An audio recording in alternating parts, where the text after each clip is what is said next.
Baiklah, materi kita sudah masuk semester 2, bab 2. Baiklah, sebelum mulai acara ini, mari kita mengucapkan basmalah.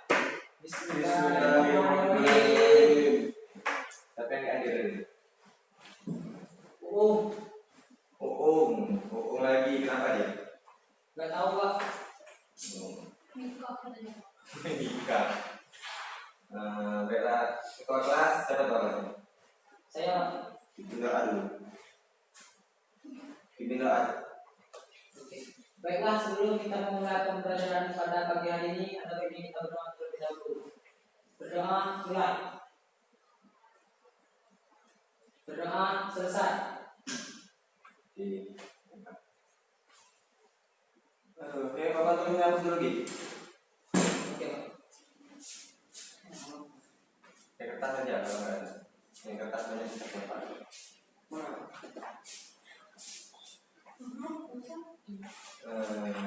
Nah, ini pakai juga ya.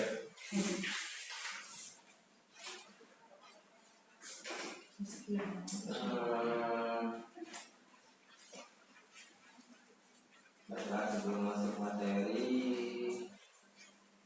Bapak kasih tahu dulu ya. Semester ini, pada pertemuan hari ini kita akan belajar tentang kebijakan dan strategi Abu Bakar Siddiq. Yang kedua, kebijakan dan strategi Umar bin Khattab. Ketiga, kebijakan dan strategi Utsman bin Affan. Dan yang keempat, kebijakan dan strategi Ali bin Abi Thalib. Materi kita hari ini yaitu strategi dakwah Khulafaur Rasyidin.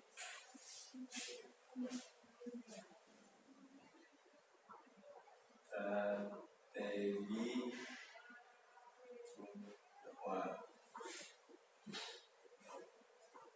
dakwah Khulafaur Rasyidin. Oke.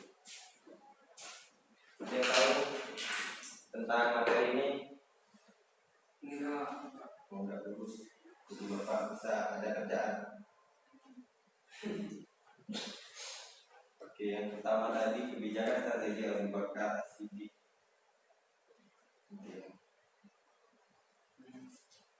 Abu Bakar Siddiq yang pertama itu perluasan wilayah. Di sini tuliskan perluasan wilayah yaitu keberhasilan dalam perang, ridho ancaman dari dalam jazirah Arab dapat dikatakan teratasi. Dan yang ketiga yaitu kebijakan dan strategi Utsman bin Affan. Utsman bin Affan pertama yaitu perluasan wilayahnya. Pada masa Khalifah Utsman terdapat juga beberapa upaya perluasan daerah kekuasaan Islam, diantaranya adalah melanjutkan usaha pemukiman Persia ke Islam tersebut disebut lancar dan setelah dibangunnya armada laut. Dibangunnya armada laut. Yang poin B yaitu standarisasi Al-Quran. Pada masa Utsman terjadi perselisihan di tengah kaum muslimin perihal cara baca Al-Quran atau qiraat. Perlu diketahui terlebih dahulu bahwa Al-Quran diturunkan dengan beragam cara baca. Karena perselisihan ini hampir saja terjadi perang saudara. Kondisi ini dilaporkan oleh Hudzaifah al-Yamin kepada Khalifah Utsman. Nah, pada masa standarisasi Al-Quran itu terjadi perselisihan pada masa itu ya. Perselisihan antara Khalifah Utsman dan saudaranya. Masuk lagi poin C yaitu pengangkatan pengangkatan pejabat negara. Pemerintah Utsman berlangsung selama 12 tahun.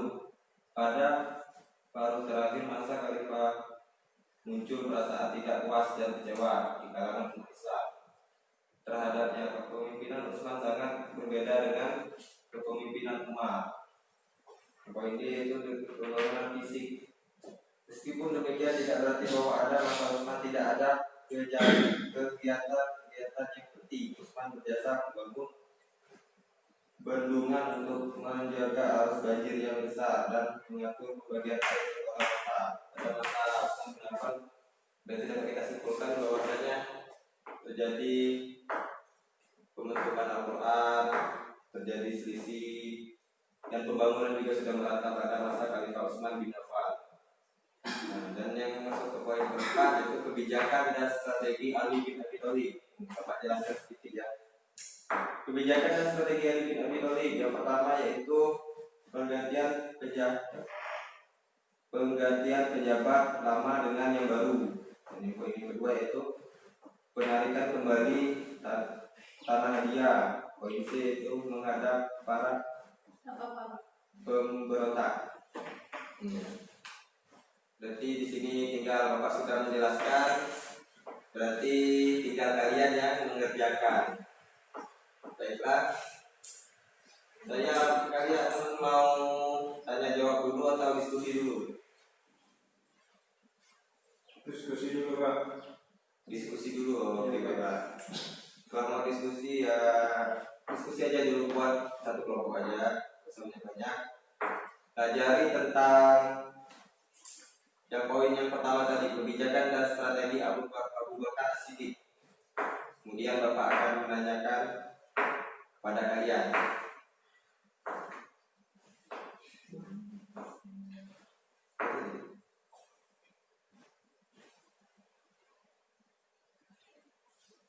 Diskusi dulu, diskusi. Kalian diskusi. Diskusi ya.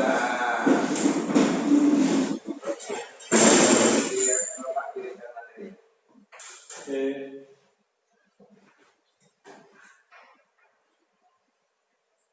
Ini waktu Bapak berapa menit ya?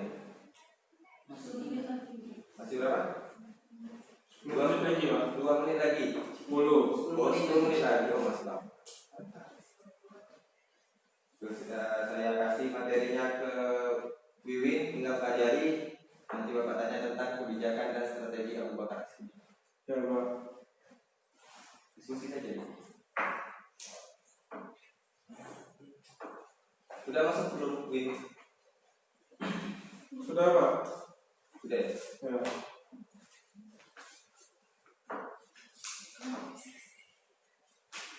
Ini kirim lagi ya ke suatu di sana.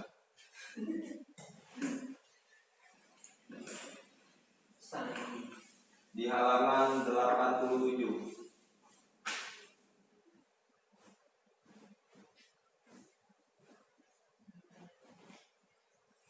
Nanti pertanyaannya nanti saya Bapak akan tanya. Ya, enak ini.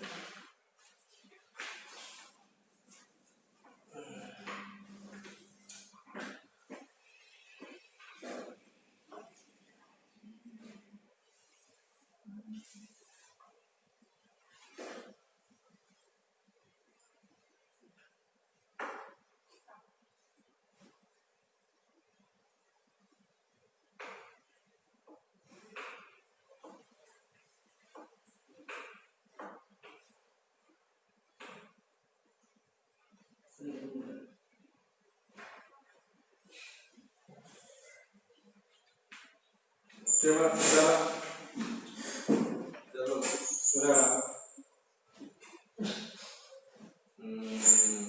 Oke. Toh, saudara kamu sudah membacanya tadi? Apakah kamu sudah membaca yang Bapak share tadi?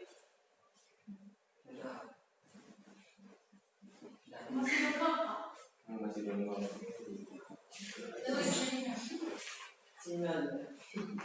Oke, Pak, saya sampaikan. Boleh saya ini, Pak? Oh, silakan. Oke. Dari kebijakan pemerintahan di zaman Khalifah Rasyidin bahwa salah satu kebijakan yang ada, mereka memperluas wilayah kekuasaan Islam dan mereka mengukuhkan akan peraturan-peraturan yang tidak ada di zaman Rasul dan yang ada di zaman mereka. Itu Pak salah satu kebijakan dari mereka yang saya ketahui Pak. Oke, baiklah. Pada zaman sekarang Bapak berikan dengan pertanyaan, tolong kalian diskusikan ya. Pada zaman Abu Bakar itu para penghafal Al-Quran ada yang mengusulkan untuk membukukan Al-Quran atau menuliskan Al-Quran dalam bentuk kitab. Nah, siapa itu orang yang mengusulkannya pertama?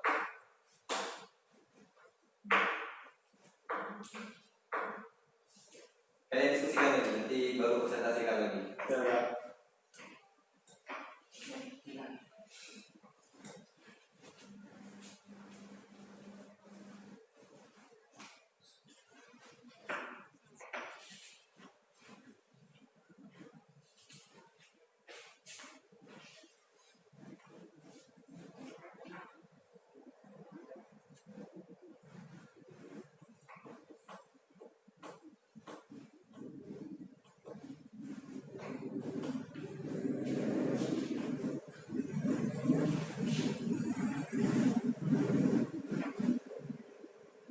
Dalam transaksi waktu Bapak. Iya Pak. Jadi tinggal berapa menit lagi waktu Bapak? 5 menit lagi Pak. 2 menit lagi, ya selesai kan Pak ya? Ya. Nanti nggak enak ditegur sama guru lain. Ada yang mau masuk nanti.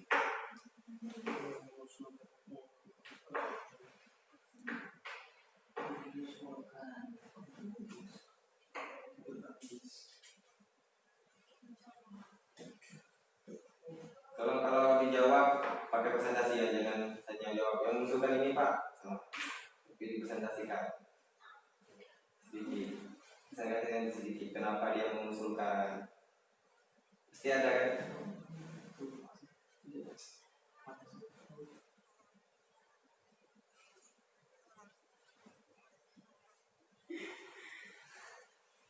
Halaman 87.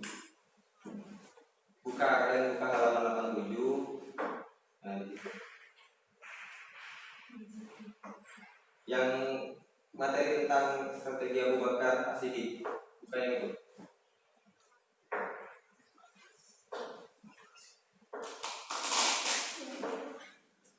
Buka materi yang itu pasti ada itu.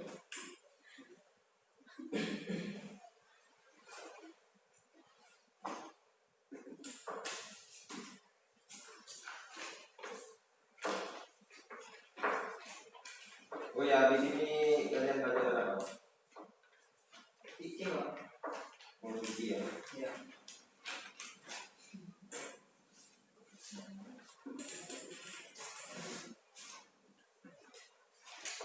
Udah ketemu belum? Belum Pak. Kalau udah ketemu, buka saja dulu. Yang mengusulkan pertama kali itu siapa?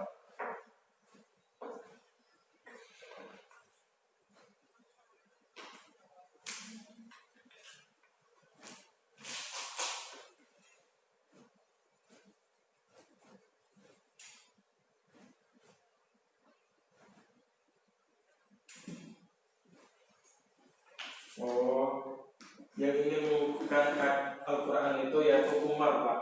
Khalifah Umar bin Khattab, karena beliau khawatir nanti jikalau para penghafal Al-Quran ini banyak yang meninggal Pak di medan perang, karena di zaman medan perang tersebut banyak para penghafal Al-Quran ini mereka mati Zaid di dalam medan perang tersebut, sehingga takutlah para khalifah dan zaman dahulu agar Al-Quran ini tetap terjaga dan tetap dibukukan di dalam sebuah mushaf, sehingga menjadi acuan atau pegangan di generasi seterusnya. Itu Pak salah satu alasan Umar bin Khattab mengajukan untuk pembukaan Al-Quran. Oke, baik, bagus sekali, itu sangat komplit sekali jawabannya.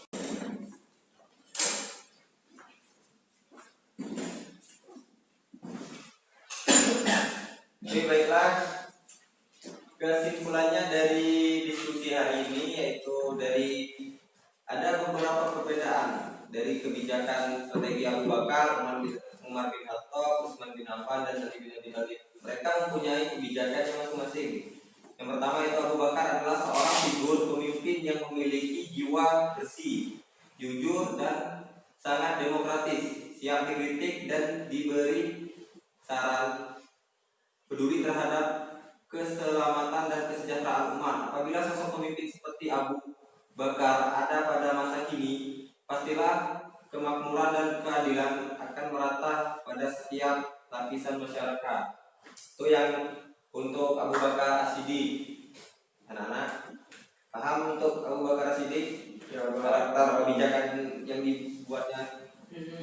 Nah, yang kedua yaitu Umar bin Khattab. Umar bin Khattab yaitu seorang pemimpin yang pemberani terhadap yang hak, tegas menghadapi kebatilan, dan pandai berdiplomasi. Beliau telah merubah anak-anak pada pasir yang liar menjadi bangsa pejuang yang gagah berani, tangguh, disiplin tinggi, serta mampu menghancurkan Persia. Dan di Zain itu beliau juga mampu membangun imperium yang cukup kuat dan luas, meliputi Persia, Irak, Jordan, Syria, Palestina, dan Mesir. Apabila para pemimpin pada masa sekarang mau meneladani kepribadian Umar bin Khattab, tentulah akan terwujud stabilitas bangsa dan negara yang ampuh. Nah, di sini sudah dapat kita pemahaman bahwasanya pada masa Umar bin Khattab yaitu ia lebih menekankan pada sifat tegasnya, yaitu dia memimpin dengan sistem perang yang kuat sehingga dia bisa mengalahkan musuh-musuhnya. Sedangkan Abu Bakar itu dengan kecerdasan dan ketangkasannya juga. Nah, yang ketiga kebijakan strategi Utsman bin Affan. Tolong Yogi perhatikannya, Bapak lagi menjelaskan. Iya Pak ya. Nanti Bapak hilang mood, males ngajar lagi. Ya, tolong dengarkan lagi. Nah, di sini kebijakan strategi Utsman bin Affan. Nah, di sini Utsman bin Affan adalah seorang pemimpin yang berjuang meneruskan perjuangan para khalifah pendahulunya. Beliau mampu melakukan perluasan wilayah kekuasaan yang patut dikenang. Beliau mampu membentuk angkatan laut Arab. Corak kepemimpinan beliau yang patut dicontoh dan diterapkan yaitu sifat keterbukaan dan demokratis. Nah, pada masa Utsman bin Affan itu sudah sifat keterbukaan dan demokratis dalam memimpin. Nah, di sini Utsman bin Affan juga hanya sekedar meneruskan saja dari khalifah-khalifah sebelumnya. Nah, itu. Dan yang keempat yaitu Ali bin Abi Thalib. Nah, di sini Ali bin Abi Thalib adalah seorang pemimpin yang alim, gagah berani, tangkas, dan pandai bermain pedang. Seluruh potensinya dipergunakan untuk mengatasi perpecahan dan kekacauan dalam negeri. Beliau dilantik menjadi khalifah dalam situasi dan kondisi yang kacau balau. Akan tetapi dia mampu menjalankan roda pemerintahan dengan baik. Perjuangan beliau senantiasa untuk keutuhan umat. Apabila para pemimpin zaman sekarang mau meniru kepemimpinan Ali bin Abi Thalib, pasti perpecahan dan kekacauan dapat diatasi dengan mudah. Itu Ali bin Thalib kan adalah seorang panglima perang pada masa Rasulullah dan diangkat menjadi khalifah keempat setelah Utsman bin Affan. Nah, itu tadi perbedaan kebijakan-kebijakan dari empat khalifah tersebut. Oke. Di sini udah habis kok, Pak. Udah habis ya? Oh, baiklah, kalau udah habis ya sedikit tambahan kalau saya mau kasih kalian tugas. Nah, untuk minggu depan kalian diskusikan lagi tentang kebijakan-kebijakan empat khalifah ini, yaitu Abu Bakar As-Siddiq, Umar bin Khattab, Utsman bin Affan, dan Ali bin Abi Thalib. Kalian presentasikan lagi bagaimana keadaan waktu pemimpin tersebut di zamannya. Dan di sini saya ingin menjelaskan tentang sejarah juga. Sejarah adalah kejadian masa lampau yang masih diingat. Jangan pernah melupakan sejarah yang sudah ada, karena kita tidak bisa luput dari sejarah tersebut. Ya, Pak. Baik, sebelum saya akhiri pembelajaran pada hari ini, Mari kita lafazkan lafaz hamdalah. Alhamdulillahirobbilalamin. Bapak akhiri wabillahi taufik wal hidayah. Wassalamualaikum warahmatullahi wabarakatuh. Waalaikumsalam warahmatullahi wabarakatuh. Bapak pamit ya. Ya, Pak.